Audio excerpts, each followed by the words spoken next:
The Las Vegas Grand Prix has received mixed reviews since it's joined the F1 calendar. On the one hand, the racing has been alright, and in terms of the number of overtakes the circuit provides, it has consistently been one of the top performers. However, to go with the on-track action, there has been a number of embarrassing moments and controversies which have marred the event.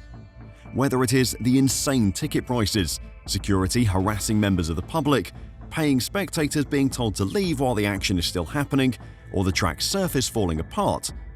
2 years ago, the survival cell of Carlos Sainz's Ferrari was penetrated by a loose manhole cover, something which should have been absolutely impossible. The damage done was unlike anything that should happen on an F1 track and needlessly risked the Spaniards' life. On the first day of running at this season's event, the Las Vegas Grand Prix organisers and the FIA track inspectors proved that the lessons of that horrifying incident had not been learnt.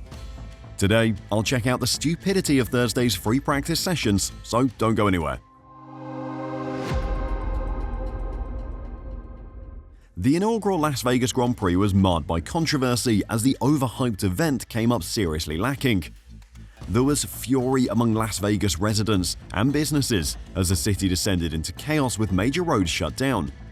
Public walkways over the track had the glass covered up, and then security was brought in to stop people standing on the bridges, which led to aggressive confrontations.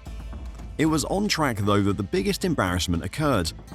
The first session of the weekend was called off after just 9 minutes of running when Carlos Sainz's Ferrari hit a loose manhole cover, badly damaging his car. Ferrari team principal Frédéric Vasseur said the situation was unacceptable. The second session started 2.5 hours late in front of almost empty stands after fan areas closed just as the action was about to begin again. Esteban Ocon's Alpine was also damaged, like Sainz's Ferrari losing his chassis after he hit the same manhole as Sainz on his return to the pits after the red flag. Sainz hit the manhole cover on the headline part of the track, the long straight that runs along the famous Strip, home of all the famous casino hotels in Las Vegas. To add insult to injury, Sainz also received a 10-place grid penalty because the new battery needed to replace the one damaged in his crash was outside his permitted allocation. Ferrari pleaded for mitigation at the time on the basis that it was unusual circumstances, but the stewards rejected their appeal. Vasseur said the damage to the car would cost a fortune. It was a ridiculous accident to happen and one that could very easily have been so much worse. The large delay in restarting the session was because the race organisers and the FIA had to go around the track and cement all the manhole covers in place so no more came loose. That near miss should have been learned from, but a loose manhole cover again made headlines last night in Vegas. The loose manhole cover emerged at turn 17, the final corner, about 20 minutes before the end of FP2. Piastri was one of a number of top drivers who did not set representative times on soft tyres owing to the interruptions, along with Red Bull's Max Verstappen, Mercedes' George Russell, and Ferrari's Lewis Hamilton. The loose manhole cover could mean a long night for race officials. The site was inspected and the session restarted after a 15-minute delay, with governing body the FIA saying it believed the cover was in a suitable condition to resume the session. But officials who had stayed at the location to monitor the situation saw the cover moving as cars passed over it when the session resumed, and the red flag was thrown again. The delays to the running meant that the lap times set during the session aren't reflective of the actual competitive order, meaning qualifying for the Grand Prix will begin with some mystery around it. Championship leader Lando Norris said he would be fighting for pole, with the McLaren driver finishing 0.029 seconds ahead of Mercedes' Kimi Antonelli, with Ferrari's Charles Leclerc third, 0.161 seconds off the pace. Norris's teammate and title rival Oscar Piastri was 14th and 0.891 seconds off Norris, but that was not representative, as the Australian did not get a clean run on the soft tyres because of the red flag for the track problems. Sauber's Nico Hülkenberg was 4th fastest, ahead of the Racing Bulls of Isaac Hadjar and Liam Lawson. Mercedes' George Russell was then 7th fastest, with Williams' Alex Albon, Verstappen and Hamilton completing the top 10.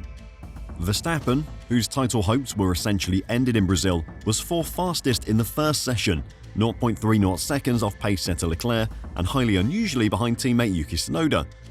He said, "It's been okay, just difficult to understand what to do with these interpretations. We still need to improve a little bit to find a bit more grip. The track's improving every session and we will try to focus on that, seeing how far we can operate the tyres for qualifying and the race." All eyes will now be on the two McLaren drivers who are both in with a shot of being drivers' champion in 3 races' time. Norris's 24-point lead and recent form makes him the strong favourite. Lando has made the podium for 4 straight races, including wins at the last 2 events, while Piastri hasn't made the podium for 5 races. The change in fortunes for the two drivers has been surprising. Piastri was the stronger of the two for much of the season, but since the summer break and McLaren suspension upgrades, he's looked well off the pace. Before I talk about that though, if you're enjoying the video and want to catch more news and analysis on this F1 season, then make sure to press the like button and subscribe to F1 Reverse. Thanks a lot. After back-to-back third-place finishes while Norris has been winning, Verstappen's title hopes are now very slim.